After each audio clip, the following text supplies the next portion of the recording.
Welcome everybody to our weekly Forex training with Krish Nagar, and it's 6 p.m. and I know some of you will have jeopardized your clocks because it may have shifted the time difference. So that's why please make sure everybody in your teams are familiar with that. But welcome. Welcome. We are always super excited for this call because we get to learn the fundamentals of trading in the most simplistic way. I'm going to invite upon one of our co-founders, Mahir, who is going to just give you a little bit of his personal experience because he has been learning from this wonderful individual, young at heart, young at what he does, but very mature and sophisticated in his methodology and pedagogical approach of teaching, which is very, very important and fundamental to great learning. So Mahir, I'm going to put you on the spot to have a quick share or testimony of your personal experience learning from Krish Nagar. Thank you so much. Can you guys hear me? I've been having problems with my speaker, so. Just about, we can hear you, yeah. Okay, fantastic.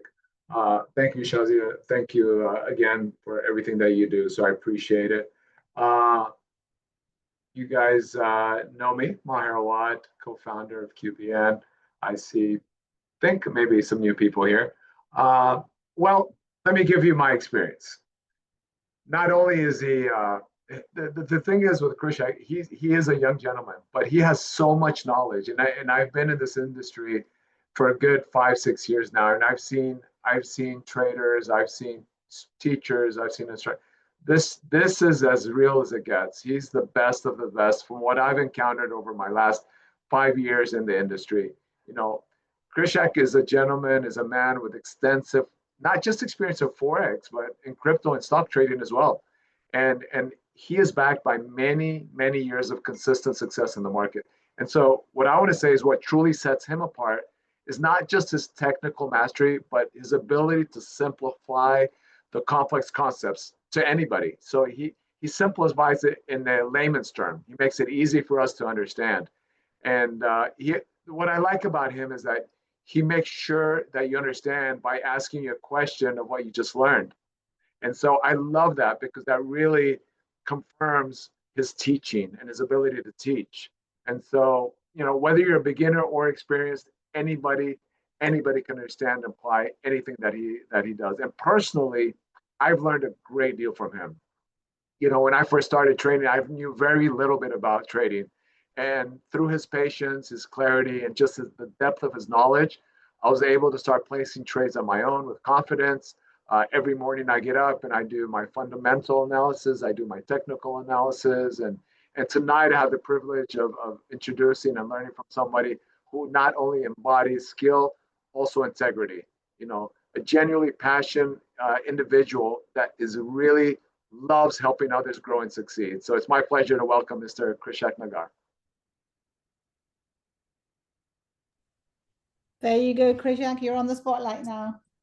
Hello, everybody. Thank you so much, Mr. Mahir. Thank you for such a wonderful feedback. I'm happy to be back, excited to talk to you all and discuss about fundamentals of trading, technicals of trading, and this is going to be an interesting session for all of us.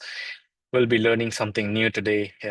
Before we jump on to a new topic, we'll be learning something.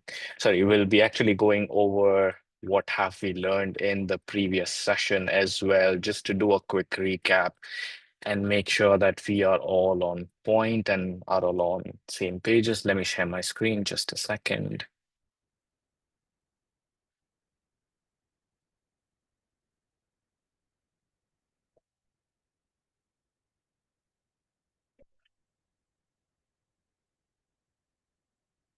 All right, I think you all can see my screen. Just a second, let me confirm. All right, my screen has been shared.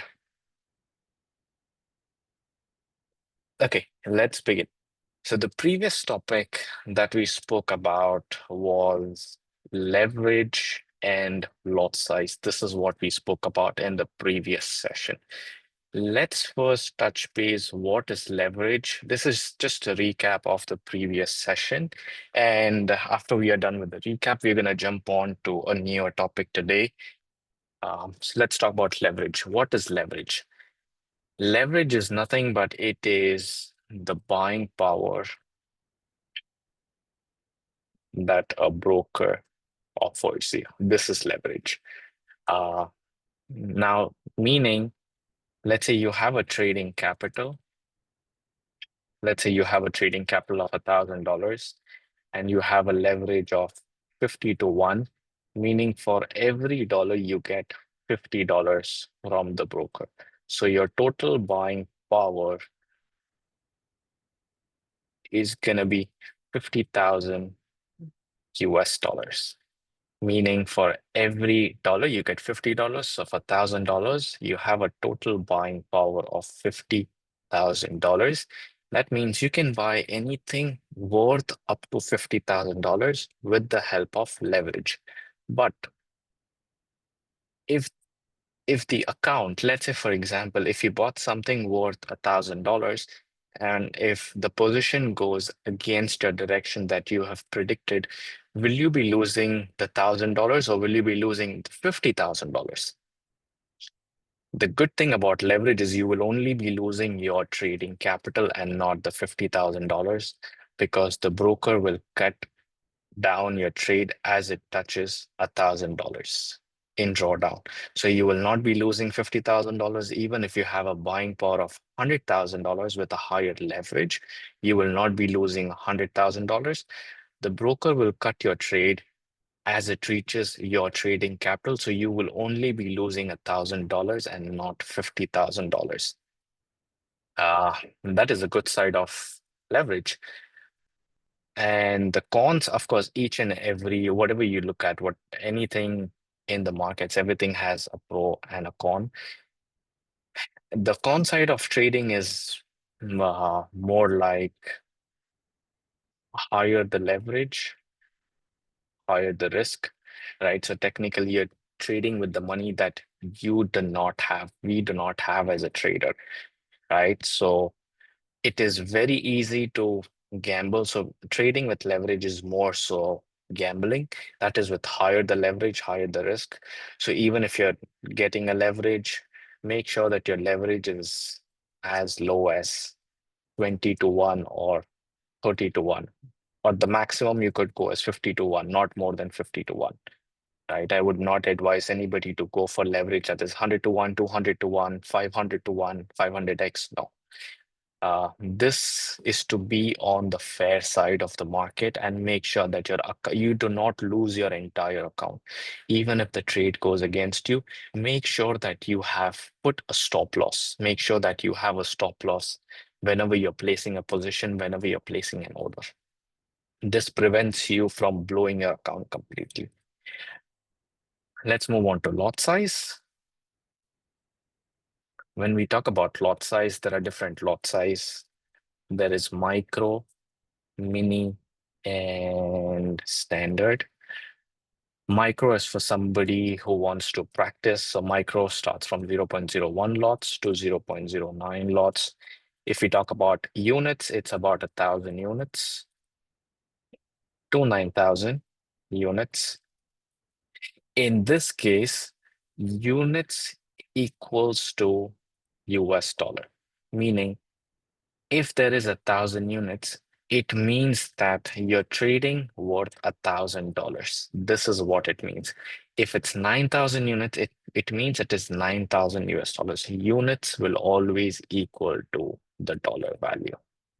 This is for beginners. This is for somebody who wants to test out the market, test out different pairs, how they're performing, to see which pair really suits them because each and every pair moves in a very different way. So this is somebody who's just getting into the markets and who wants to test out the waters. Moving on to mini lots. Mini starts from 0.10 to 0.99 lots. In terms of units, it's going to be 10,000 units to 99,000 units. You can make decent amount of money with this, but again, this is for somebody who has crossed the phase of a beginner, somebody who has crossed the beginner phase and who wants to advance themselves in terms of position sizing, because each and every position from micro to mini and to standard requires different margin. We will also touch base on what is margin requirement, and then we can move on to the newer topics. The last lot size, standard lot, starts from one lot to 500 lots, 100,000 units to 3 million units. This is the standard lot. This is where the real money is made. And I would suggest to use standard lot only if you have a capital more than $5,000 and above. Anything below $5,000, it's always better to use micro and mini for risk management so you do not blow your entire capital. Even if you lose a few trades, you still have some amount left, right? So you can still use the amount. But if you use a standard lot with a $2,000 account, it's very easy to blow your account. Blow your account in the sense it's very easy for you to lose the entire $2,000. Let's touch base on what is margin available. Whenever you log into any of the platform, you'll be having these two metrics. One is called margin available. Margin available is nothing but your trading capital. And margin required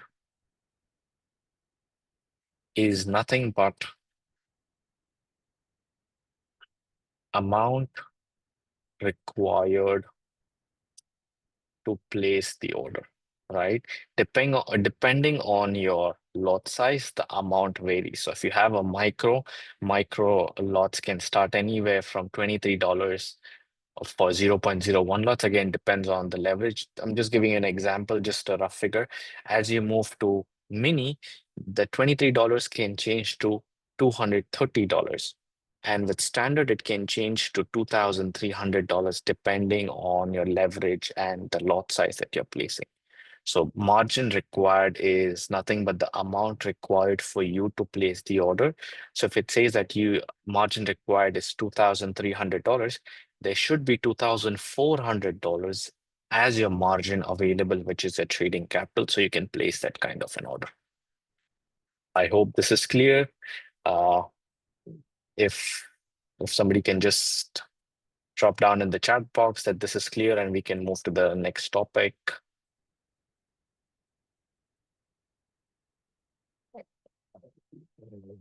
Any questions regarding the previous topic? Oh, I just want to add, in Sure. between your session, if I can interject just a little bit. If you're new to these webinars, then this is not going to make a lot of sense because this is topics we discussed before. I encourage everyone to review the previous webinars that have been recorded so you can catch up because it always does a little recap. And of course, for more personalized, in-depth, I was going to say this at the end, I'll say it now. Krish offers one-on-one lessons. So he's given us a basic overview of what Forex is, but you're gonna hear some lingo, some words, and maybe some things that he says that doesn't completely make sense to you. Again, he offers one-on-one lessons for those that want to take a deeper dive into learning Forex. And also, it'd be great for you guys that are new to catch up on the previous webinars. Make sure you watch these recordings afterwards as well. Even after watching this one, go back and watch them and continue learning. So back to you, Krish. Thanks a lot, Mr. Maher. Yes, the recordings are usually for everybody to review. You can view them as many times as you want till you understand the concept, and then move on to the next recording, because each and every recording is interlinked to the previous one. So if we have discussed all the topics in the previous session and the recording is already out there, and the topics that we are going to talk about is actually linked to the previous session. So each and every session is linked to one another. So make sure that you start seeing the recordings from the basics.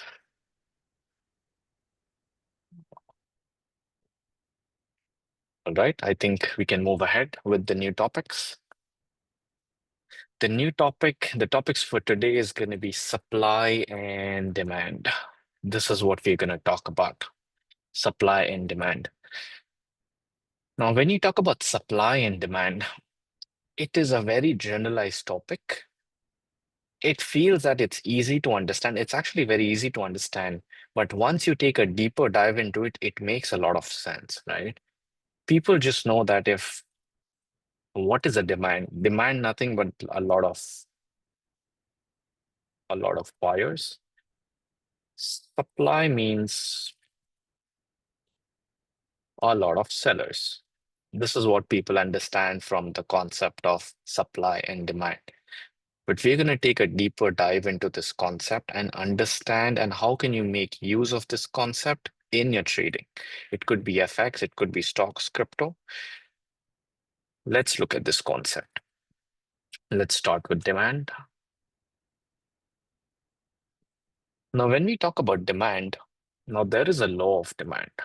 What is the law of demand? The law of demand says when the price of a good or services increase, demand decreases, right? And vice versa.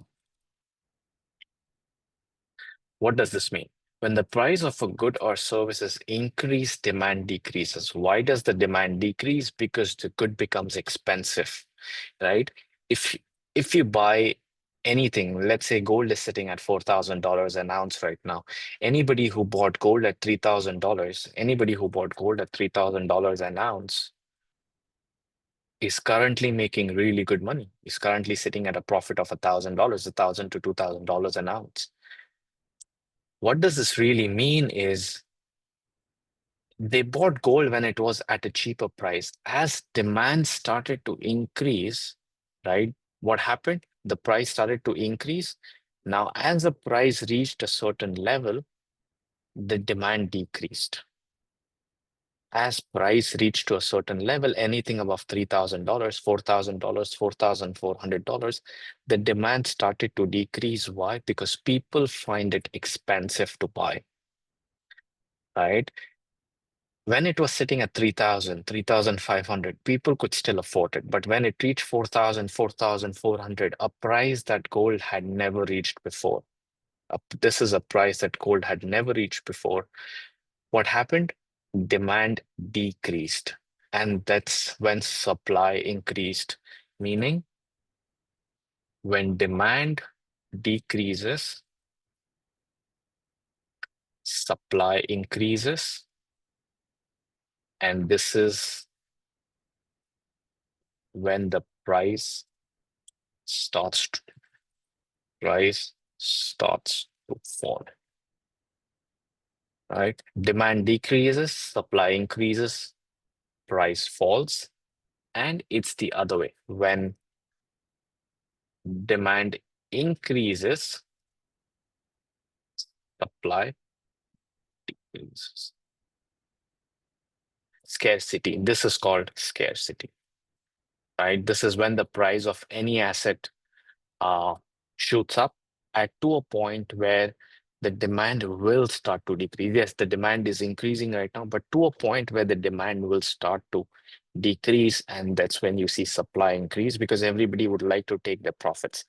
If anybody buys gold at $3,000 at per ounce, it reached 4,200.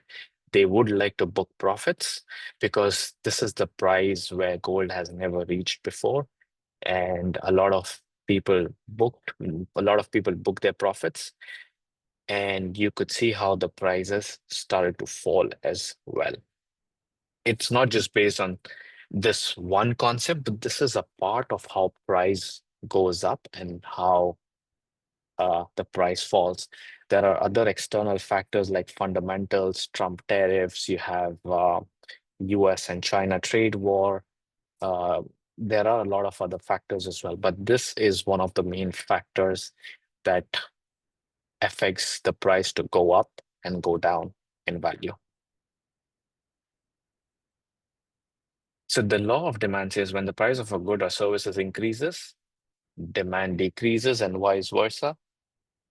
What happens is, let's talk about the law of demand as well. Sorry, let's talk about the law of supply as well. What happens in the law of supply is price increases, producers are willing to supply more of it. Price increases. When the price increases, producers are willing to supply more of it. Meaning, when it reaches, we'll take the same example for gold. Meaning, let's say 100 people bought gold at $3,000 an ounce, right? 100 people bought 3,000, 100 people bought gold at $3,000 an ounce. Price shot up to 4,200. That's when demand was increasing, right? To a point where supply started to increase. How did supply start to increase? Those 100 people who had bought, they sold. When they sell, now what is supply? Supply is nothing but selling, right? Supply means selling. That's when supply increased at that level and the price started to go down. So what happened? Producers are willing to supply more. This is the concept of supply and demand. How do you spot supply and demand on the chart? Demand is always a buyer's level. Look for round numbers on the chart. Supply is always a seller's level or seller's point of interest. Let's call it seller's point of interest.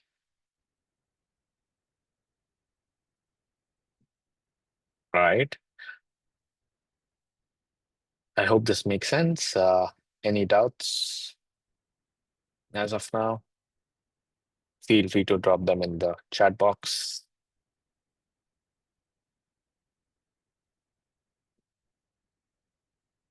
I don't see any question. I hope we are good to go. Okay, perfect. We are good to go. All right.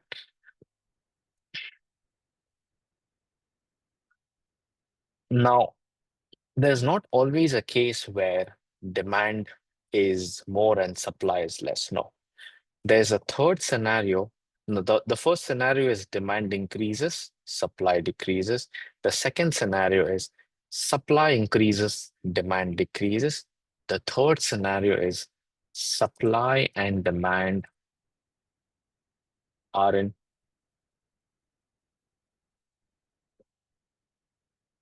equilibrium. Means buyers and sellers are equal. What happens in this particular scenario when we say the buyers and sellers are equal? The markets starts to move sideways. This is how the markets move when we say the buyers and sellers are in equilibrium. Meaning there are 100 buyers buying from the bottom, and there are 100 sellers selling from the top. This is what it means the price is in equilibrium. This particular type of market is also called range bound or consolidation. In simple terms, you could also call it sideways momentum or sideways market. This is what it is called. Range bound, consolidation, or sideways market. Meaning there are 100 buyers pushing the price up, and there are 100 sellers pushing the price back down, right? It's like tug of war, right? The price is not going anywhere, right? And as soon as the buyers are more than sellers, let's say the buyers increase to 150, that's when the price shoots up. This is when demand starts to increase, supply goes down, and the price goes up. This is the example. This is the example when demand increases from the bottom. And what is demand? Demand is nothing, but demand is always a buyer's level.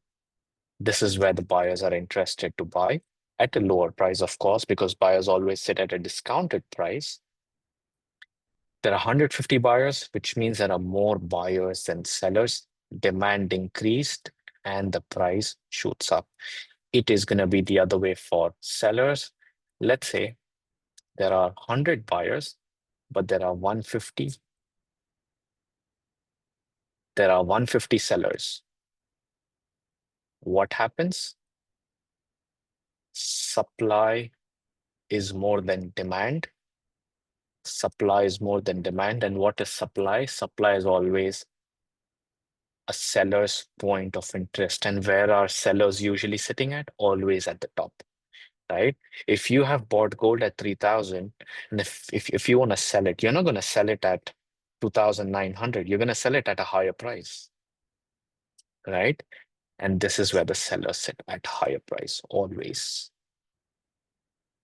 Any doubts? So this is an example for demand, when demand is high, when supply is high, and when supply and demand are in equilibrium. Let me know if there are any doubts. We'll give it a minute and then we can move on to the next topic.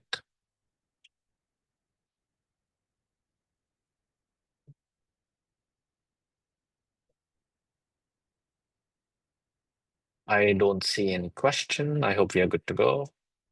All right, perfect. We're good to go.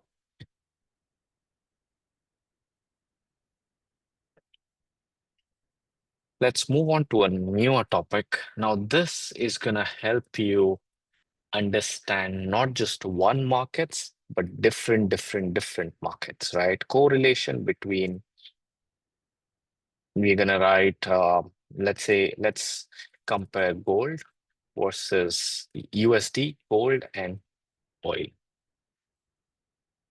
Now, this is going to be a very interesting correlation, right? Before we move on, any idea, anybody who knows what is the correlation? I think they can unmute themselves if they want to speak, or they can write down in the chat box. Anything works. Anybody knows the correlation between these three assets? I would love to know your opinion as well.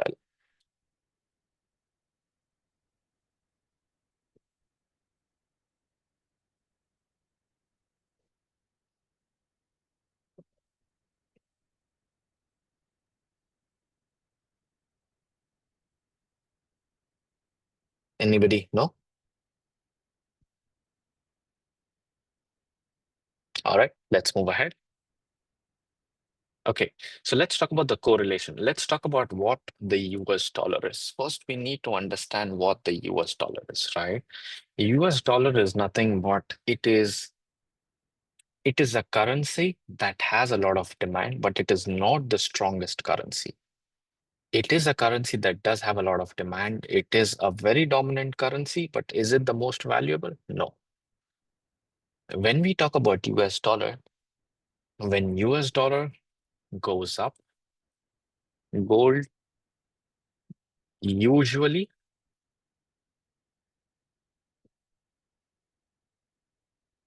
goes down, and vice versa. US dollar is going up, gold will go down. This is called inverse correlation. What is this called? This is called inverse correlation. This helps you understand that if the commodity markets are going up, commodity markets are nothing but gold is called a safe haven, meaning, why is it called a safe haven? During any uncertainty in the world, everybody will go to a safe haven asset, which usually increases in price, right? Gold is an asset that is it is a natural asset, right? Gold is natural. Is dollar natural? Dollar is not natural. Dollar can be printed. Can gold be printed? No. Gold can never be printed, but dollar can be printed. The banks can print, the government can print. As the government starts to print the dollar, inflation starts to increase, right? Meaning things become much more expensive. The value starts to decrease. When the dollar gets, when the government starts to print the dollar, the value of the dollar starts to decrease and gold starts to go up. This is called an uncertainty in the world, meaning war, when there's war happening, when there's pandemic, uh, what else? When there is trade war happening, right? These are the things, this is the time when any commodity, especially gold and silver, outperforms.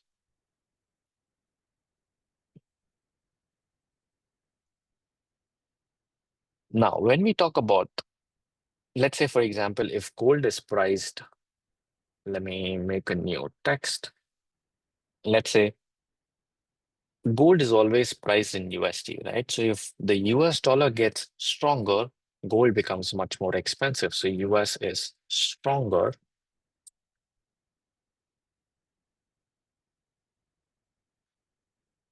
Gold is much more expensive.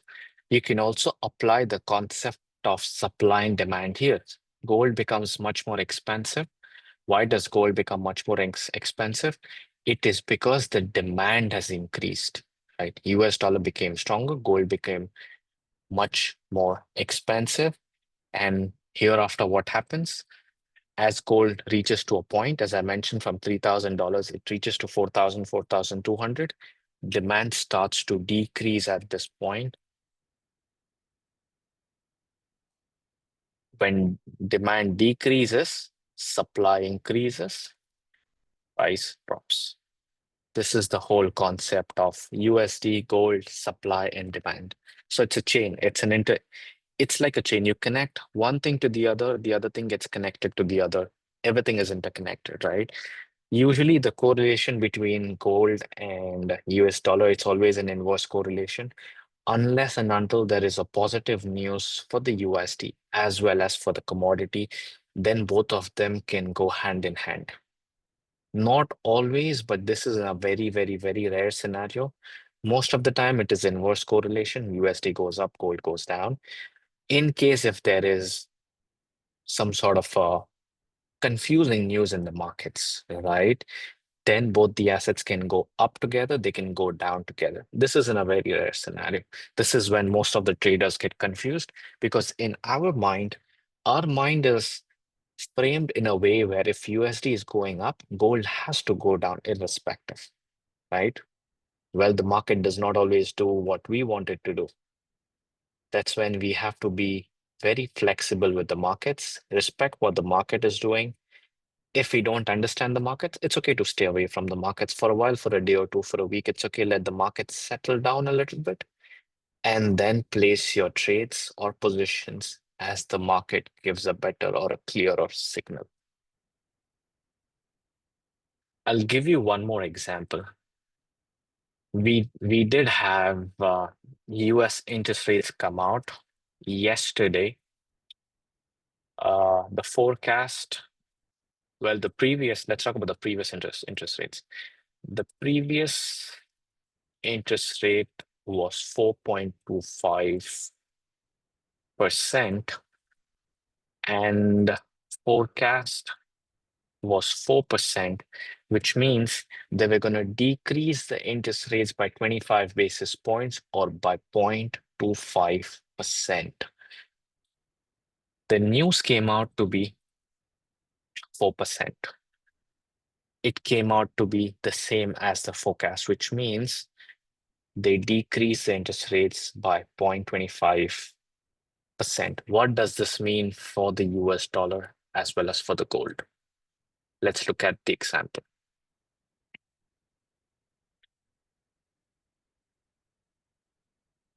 Fed cut rates. This is called a rate cut. This is called interest rate cuts. When the interest rates go lower, this is called interest rate cuts or Fed rate cuts. When Fed cuts rate, USD weakens,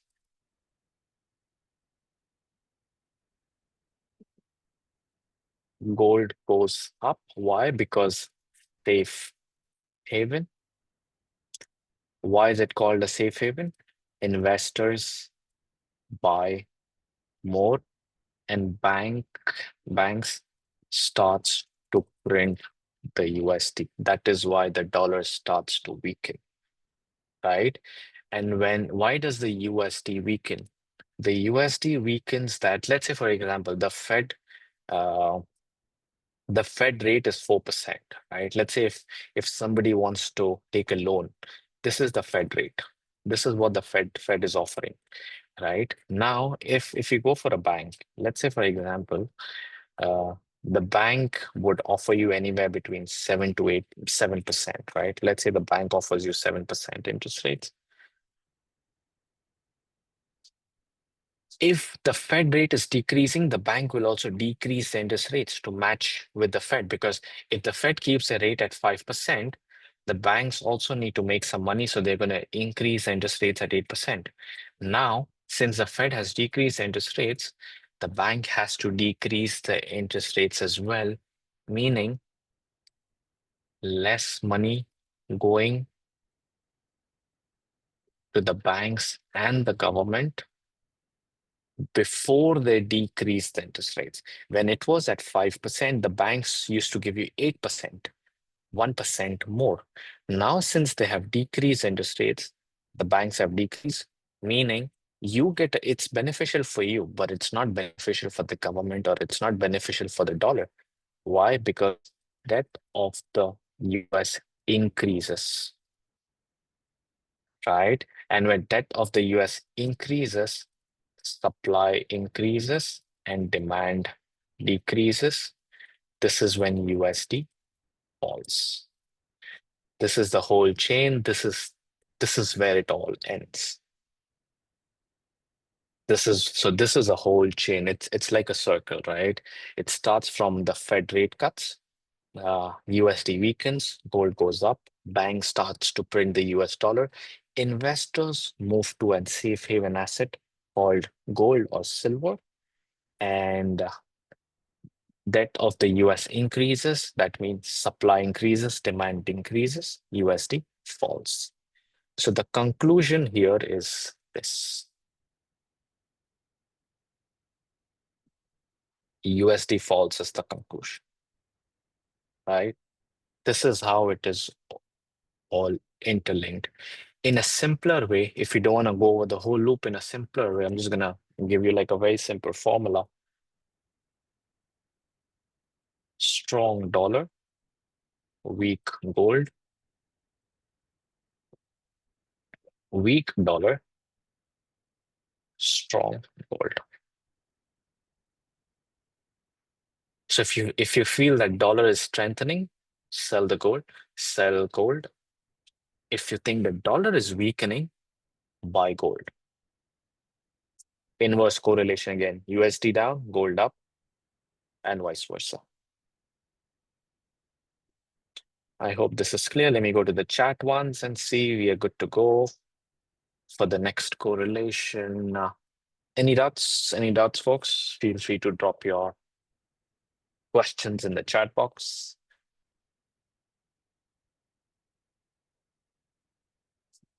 Just for everybody's understanding, I have enabled anybody and everybody to unmute. I'm sorry, Shazia. I think I cannot hear you. I'm sorry.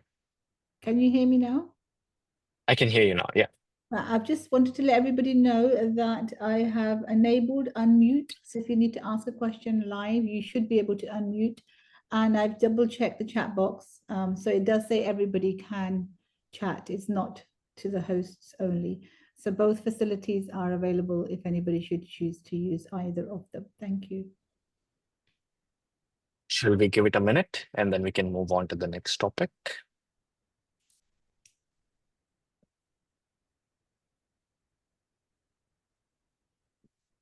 Any questions?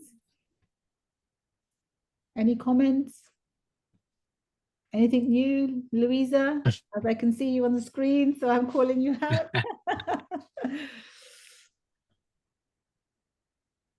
Okay.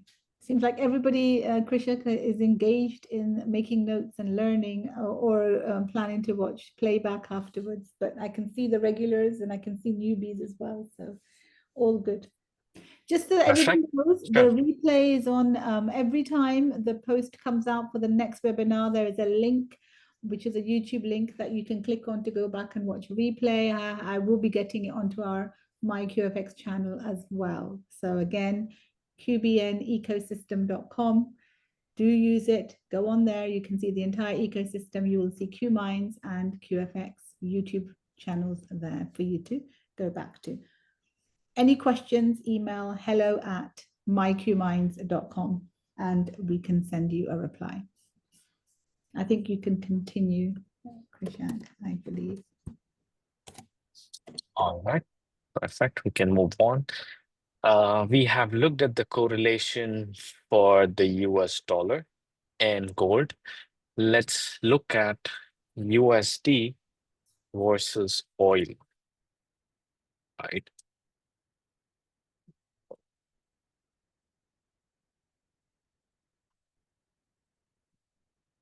Let's look at USD versus oil.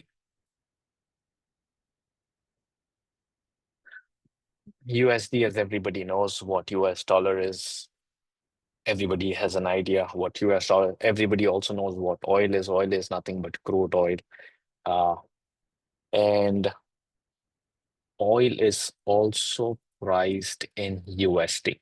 Gold is priced in USD. Oil is also priced in USD. What does this mean? Inverse to the US dollar, but not as clean as gold, right? It is again inverse to the US dollar, but not as clean as gold or not as straightforward as gold. When we look at oil, there are a lot of factors that needs to be looked at, right? Who provides oil? Which country provides the oil, the majority of the oil supply, right? It usually comes from Iran, right? This is where you see majority of the oil coming in. So when you see there was a war between Iran and the US, when the US had attacked Iran overnight, the oil prices did fluctuate heavily, right? Because majority of the oil does come from Iran, and they do give out oil to China through a strait called Hormuz Strait, right? So majority of the oil does come from Iran. There are a lot of countries who produce oil. It's not just Iran, but yes, this is one of the countries that provide majority of the oil. What does this mean? Is oil is very sensitive to fundamentals like war, tariffs,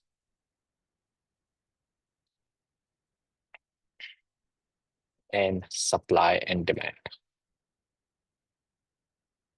Oil is very sensitive to war, tariffs, supply, and demand.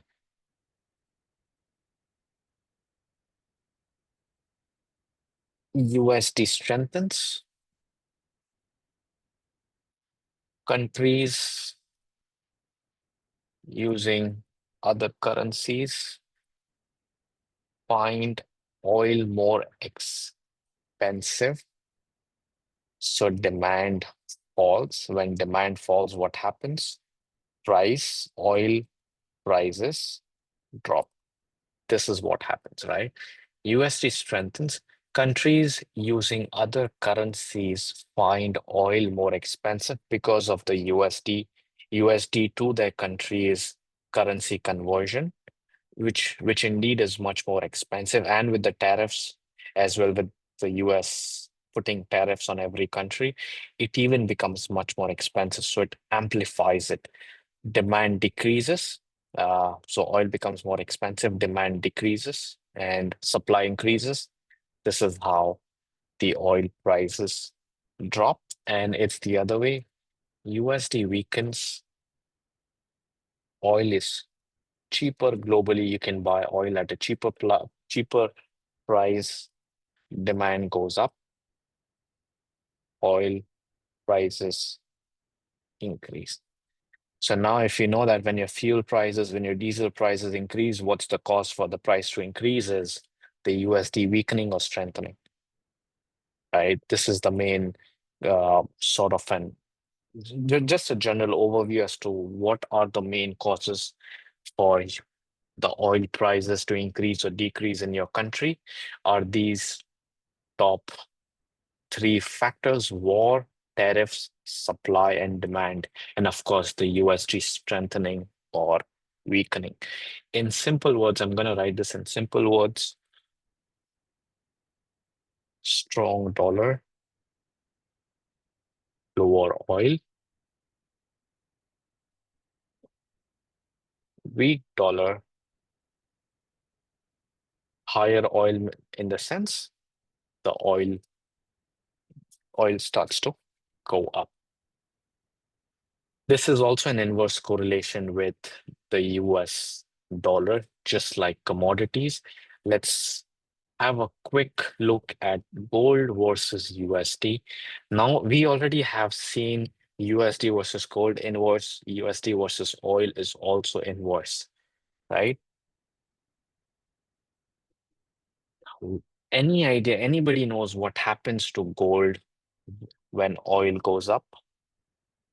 Any idea?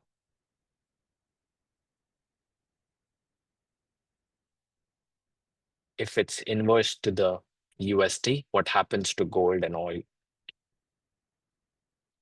Both of the assets go up together, meaning there is a positive correlation.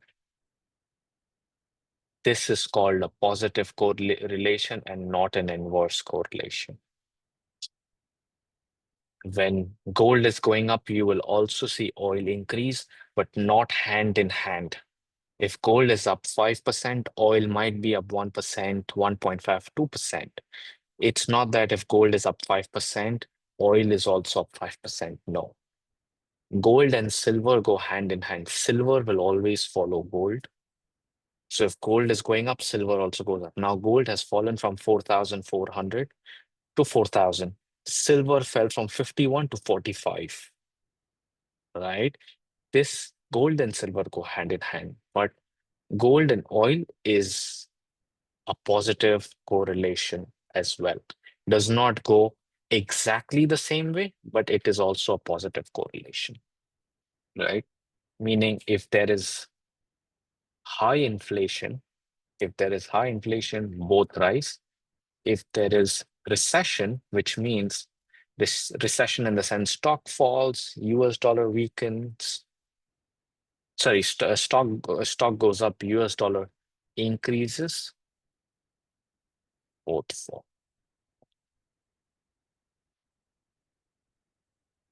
This is the correlation. I'm going to quickly summarize it before we conclude the session. USD to gold, inverse correlation. USD to oil, inverse correlation. Oil versus gold,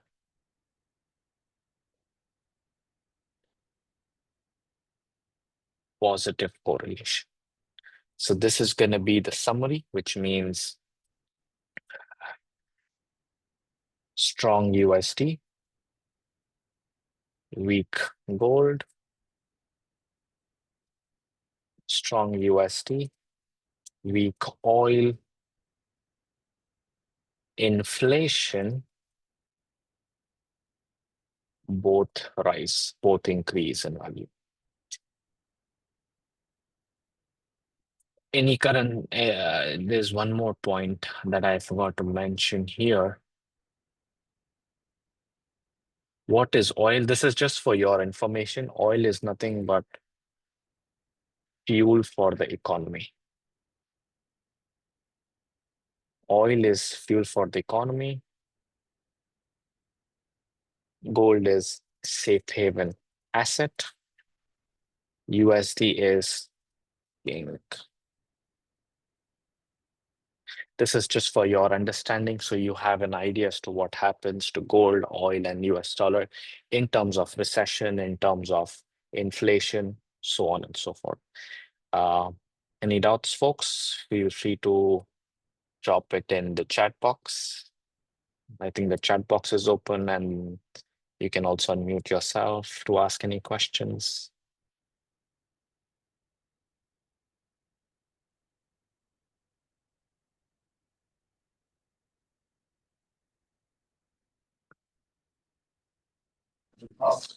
I have a question, Krishak. I know that Sure. you mentioned Iran is one of the main exporters. What are two others so we can know the top three of oil exporters in those countries? I would leave that to the chat box if anybody would like to answer, and then I can give out the answer. Anybody who knows who are the top exporters of oil?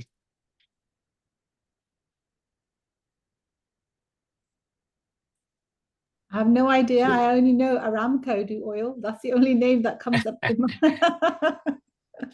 Saudi is Aramco Saudi. is usually connected with some kind of educational element, so that crosses my desk quite a lot. Saudi Arabia. Saudi Aramco is Arabia. the company. Yes, Aramco is the company that is in Saudi Arabia. Yeah. How about So Iraq and Russia? Iraq and Russia are as well. Saudi actually comes number one, second comes Russia. But the majority of the oil usually goes from the Hormuz Strait, which is between Iran and Saudi, and it's between Iran and the GCC countries. You see Dubai, Saudi, Qatar.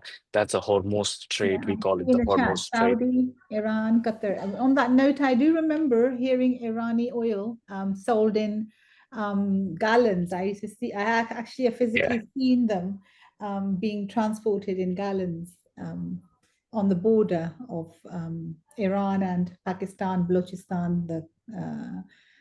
Physically seen it happen. So, but I didn't realize that they were good exporters of oil. They just called it Irani oil. I think it was just like I don't want to use the wrong word, but it was just I would say food, but like we have street food, it was like street vendoring of oil, should we say, in the most pleasant terms. That's correct. Don't we Yes. produce oil in the U.S. as well? Like we have one of the largest productions in the U.S. Yes, crude oil, US is Yeah. also one of the largest. It actually they sit on number five, if I can recollect. Yes, number Okay. one is, of course, Saudi Arabia. The US sits on number four or number five. Number two, number three is for Iran and all the Middle East GCC countries, Okay. including the UAE, United Arab Emirates, and Canada and the US, Thank Well, you. you followed guys by in the Canada US and the US. do have cheaper fuel because gallons versus liters in England, it's very expensive, I think, in comparison to the US. When we're looking at fuel. I've got a question in the chat by Dr. KP. She says, is Bitcoin considered the digital gold now, and does BTC affect the real gold? Is Bitcoin considered the digital gold now? Bitcoin is considered as a digital gold. The reason why is because now you can buy and sell things with Bitcoin, especially in the UAE and even in the US. You do have vending machines where you can exchange your cryptocurrency in terms of US dollar. Or, you could also get it in terms of USDT, so on and so forth. So Bitcoin is considered as a digital gold, but also keep in mind that the price of Bitcoin, or let's just talk about Bitcoin because Bitcoin is the king of cryptocurrency.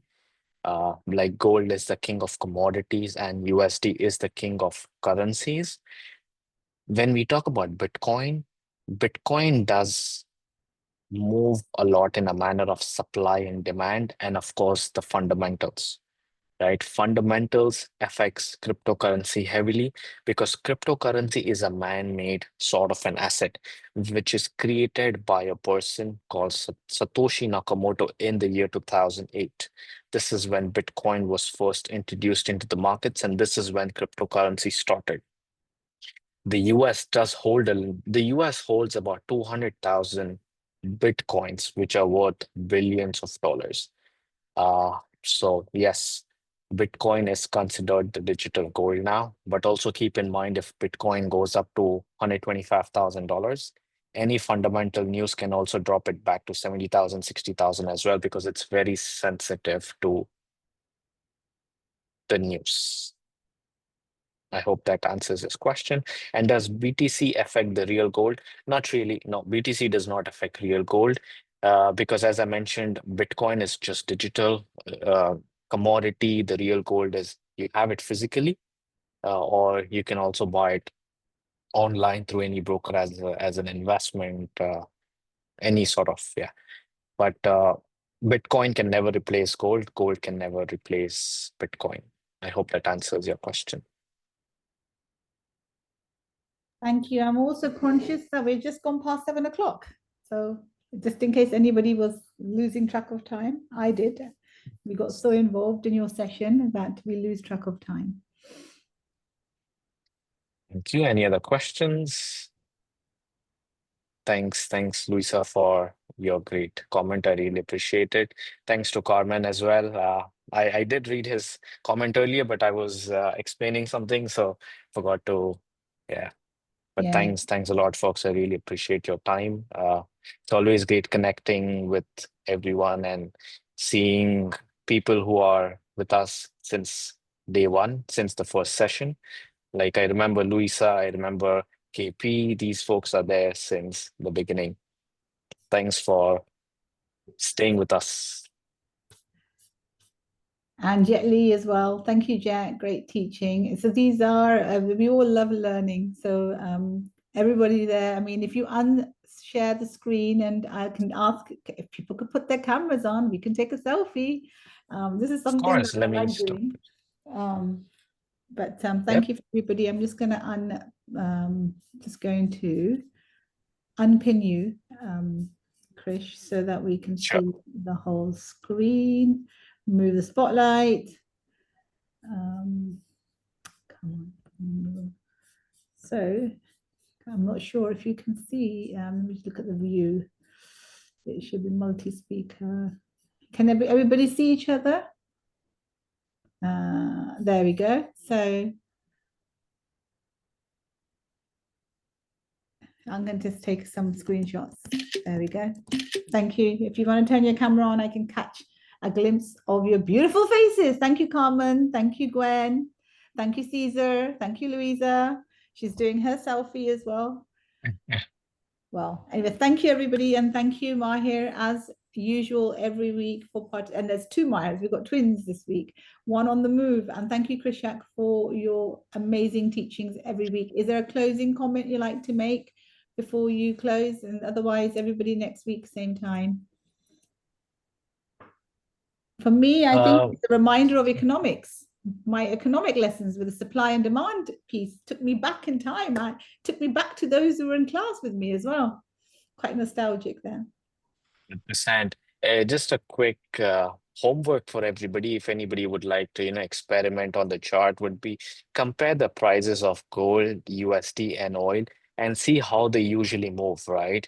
You can keep the charts together. You can actually, you can just open any of the chart and see how gold is moving against the US dollar or how US dollar is moving against oil, gold versus oil as well. So a clear sort of correlation between all the assets, US dollar versus gold, US dollar versus oil, USD